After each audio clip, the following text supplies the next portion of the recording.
আসসালামু আলাইকুম। সংবাদে আপনাদের সবাইকে স্বাগত জানাচ্ছি। আমি ফিরোজ তোহা। শুরুতেই আরবে কেবলস সংবাদ শিরোনাম। পুরোদমে ইরান, ইসরায়েল এবং নিরীহ ফিলিস্তিন যুক্তরাষ্ট্র হুতিদের মাঝে ভয়াবহ যুদ্ধ চলছে হামলা পাল্টা হামলা। এরই মাঝে আমাদের হাতে এসে পৌঁছেছে এই যুদ্ধগুলোর সর্বশেষ গুরুত্বপূর্ণ সবথেকে তাজা আপডেট সংবাদ আপনাদের জানিয়ে দিব। প্রথমেই জানাবো 12 পারমাণবিক বোমা তৈরি করতে পারে ইরান, সতর্ক করল আইএইএ। ইরানের কাছে বর্তমান যে ইউরেনিয়াম রয়েছে তা দিয়ে 12টি পারমাণবিক বোমা তৈরির জন্য যথেষ্ট পরিমাণে সমৃদ্ধ ইউরেনিয়াম রয়েছে। তবে দেশটি এখনো কোনো বোমা তৈরি করেনি বলে জানিয়েছে জাতিসংঘের আন্তর্জাতিক পরমাণু সংস্থা আইএইএ এর মহাপরিচালক রাফাল গ্রোসি। তিনি বলেছেন, বোমা তৈরি করতে পারলে ইহুদিবাদী ইসরায়েলের খবর খারাপ করে দেবে। এরপর জানাবো, গাজায় একদিনে ইহুদিবাদী ইসরায়েলের হামলায় আরও নতুন করে 72 জন ফিলিস্তিনি নিহত। ফিলিস্তিনের অবরুদ্ধ গাজায় আজ ইসরায়েলি বাহিনী দিনভর হামলায় কমপক্ষে 72 জন নিরীহ ফিলিস্তিনি নিহত হয়েছে, আহত হয়েছে আরও 174 জন। গাজার স্বাস্থ্য মন্ত্রণালয় বরাতে এক প্রতিবেদনে এই তথ্য জানিয়েছে বার্তা সংস্থা আনাদুলু। এদিকে ইরান 150 জন পুলিশ সদস্যকে হত্যা করেছে ইহুদিবাদী ইসরায়েল। ইরানের স্বাস্থ্য মন্ত্রণালয় জানিয়েছে, ইরান ইসরায়েল যুদ্ধে ইসরায়েলের হামলায় অন্তত 150 জন পুলিশ সদস্য নিহত হয়েছে। আজ ইন্টারন্যাশনাল লাইভ প্রতিবেদনে এই তথ্য নিশ্চিত করা হয়েছে। জানাবো, নেদারল্যান্ডসের হেগ আদালতের রায়, একতরফাভাবে ভারত সিন্ধু পানি চুক্তি স্থগিত করতে পারবে না।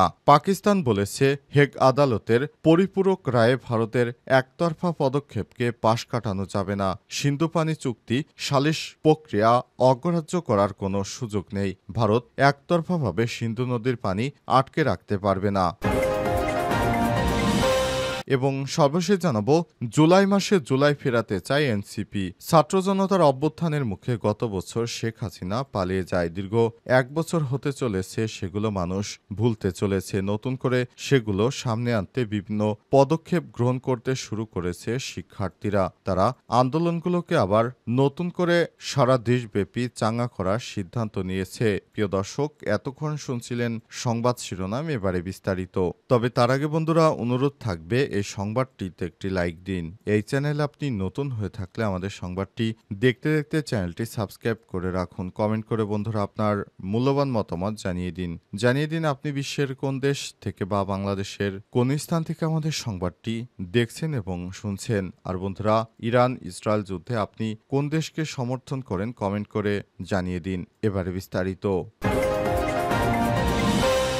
12 পারমাণবিক বোমা তৈরি করতে পারে ইরান, বলল আইএইএ। ইরানের কাছে বর্তমানে প্রায় 12টি পারমাণবিক বোমা তৈরির জন্য যথেষ্ট পরিমাণ সমৃদ্ধ ইউরেনিয়াম রয়েছে। তবে দেশটি এখনও কোনো বোমা তৈরি করেনি বলে জানিয়েছে আন্তর্জাতিক পরমাণু শক্তি কমিশন আইএইএ এর মহাপরিচালক রাফাল গ্রোসি। আজ ফ্রান্স ইন্টার রেডিওকে দেখ সাক্ষাৎকারে গ্রোসি বলেছেন, সম্প্রতি যুক্তরাষ্ট্র ও ইসরায়েলের বিমান হামলায় ইরানের পরমাণু স্থাপনাগুলো মারাত্মকভাবে ক্ষতিগ্রস্ত হলেও সেগুলো এখন পর্যন্ত কার্যকর রয়েছে। তিনি আরো বলেন, ইরানের পারমাণবিক কর্মসূচি ধ্বংস হয়ে গেছে এমন দাবি সঠিক নয়। তিনি নিশ্চিত করেছেন, ফোর্দো ইউরেনিয়াম সমৃদ্ধকরণ কেন্দ্র থেকে সেন্ট্রিফিউজগুলো অকেজ হয়ে গেছে। তবে অন্যান্য স্থাপনা সম্পর্কে বিস্তারিত তথ্য জানাতে তিনি রাজি হননি। গ্রোসি আরো বলেছেন, ইরানের সঙ্গে আন্তর্জাতিক সংস্থাটির সম্পর্কে টানাপোড়েন বেড়েছে। তিনি বলেছেন, ইরান এখন এজেন্সির নিরপেক্ষতা নিয়ে প্রশ্ন তুলেছে।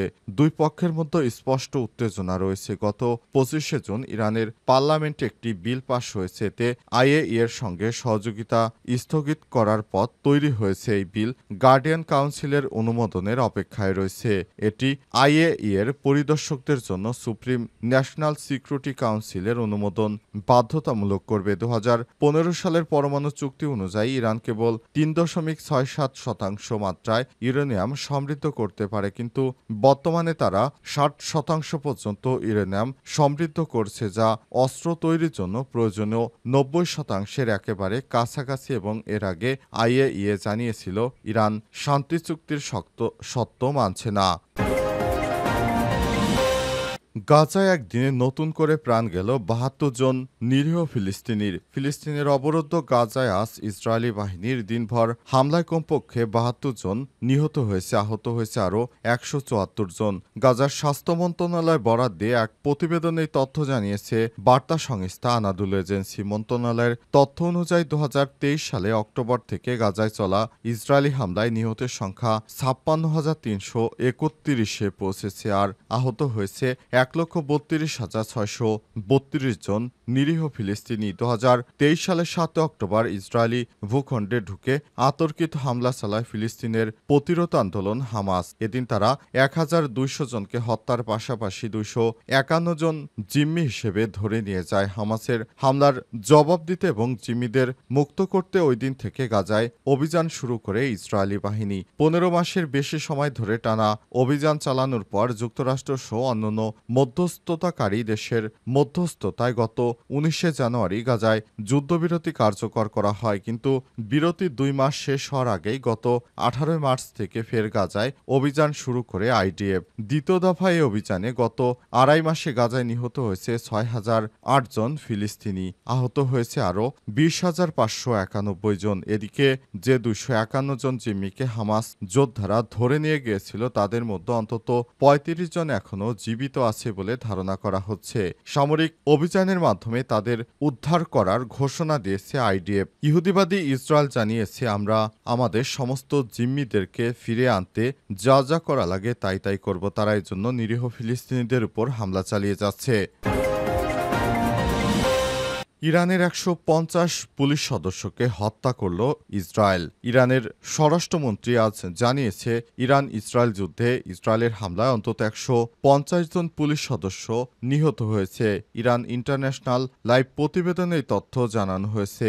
এসকান্দার মোমেনিন বলেছেন, হামলায় প্রথম যে পুলিশ ইউনিটকে লক্ষ্যবস্তু করা হয়েছিল তা ছিল পুলিশ ১১০ ভবন। এটি ইরানের কেন্দ্রীয় জরুরি পুলিশ কল সেন্টার হিসেবে কাজ করে। তিনি তেহরান এভিন কারাগারে ইসরায়েলি হামলার বিষয়ে কথা বলেছেন। মোমেনিন বলেছেন, বন্দীদের পালানো প্রতিহত করতে অস্থিরতা এবং বিপ্লবী বিরোধীদের দেশে প্রবেশ রোধে কর্তৃপক্ষ তাৎক্ষণিক ব্যবস্থা নিয়েছে। এর আগে ইরানের স্বাস্থ্য মন্ত্রণালয়ের মুখপাত্র বলেছেন, ইসরায়েলের সঙ্গে ১২ দিনের যুদ্ধে ৬১০ জন নিহত হয়েছে, আহত হয়েছে অন্তত ৪,৭০০ জন। ইরানের এই কর্মকর্তা আরও বলেন, সংঘাত শেষে রাতেই ইসরায়েলি বাহিনী ইরানের শতাধিক ব্যক্তিকে হত্যা করেছে। ইরানের স্বাস্থ্য মন্ত্রণালয়ের পক্ষ থেকে বলা হয়েছে, নিহতদের মধ্যে ৪৯ জন নারী, এর মধ্যে ২ জন অন্তঃসত্ত্বা। এছাড়াও যুদ্ধে নিহত হয়েছে ১৩ জন শিশু, যার মধ্যে একজনের বয়স মাত্র ২ মাস। জুলাই ফেরাতে চায় এনসিপি। ছাত্র জনতার অভ্যুত্থানের মুখে গত বছরের ৫ই আগস্ট পতন হয় শেখ হাসিনা সরকারের। তার আগে বৈষম্যবিরোধী ছাত্র আন্দোলনের ডাকে জুলাই মাস ধরে চলে আন্দোলন, যা পরিচিত পায় জুলাই বিপ্লব বা জুলাই গণ অভ্যুত্থান নামে। ছাত্র জনতা সেই বিপ্লবী জুলাইয়ের ১ বছর পূর্তি হতে যাচ্ছে দিন দুয়েক পরে। অবশ্যই অনেকেই মনে করেন, বছর না পেরোতেই দেশজুড়ে আলোড়ন তোলা সেই বিপ্লবের ঘটনা বহুদিন পর জনমন থেকে বেরিয়ে যেতে বসেছে, কিংবা ঝাপসা ও বিভ্রান্তিকর ইতিহাসের পাঠ দিতে শুরু করেছে। তবে সেগুলো বাস্তবে ফেরাতে আবারও কাজ শুরু করেছে তারা। জুলাই মাসে জুলাই ফেরাতে চায় তাই জাতীয় নাগরিক পার্টি এনসিপির নেতাকর্মীরা। জুলাই অভ্যুত্থানের বছর পূর্তি শুরু হচ্ছে খুব শীঘ্রই। এনসিপির সম্ভাব্য কর্মসূচিগুলোর মধ্যে রয়েছে ঢাকা বিশ্ববিদ্যালয়ে অনুষ্ঠান করা, দেশব্যাপী বিভিন্ন স্থানে তারা অনুষ্ঠানের মাধ্যমে জানাতে চায় যে শেখ হাসিনা একজন ফ্যাসিস্ট সরকার ছিল, তিনি কিভাবে দেশ ছেড়ে পালিয়েছেন এবং কেন পালিয়েছেন, কারণ শিক্ষার্থীদেরকে হত্যা করাই তার মূল উদ্দেশ্য ছিল এবং দেশের ক্ষমতা পাকাপোক্ত করে রাখতেই তিনি এই ধরনের কার্যক্রম চালিয়ে যাচ্ছিলেন।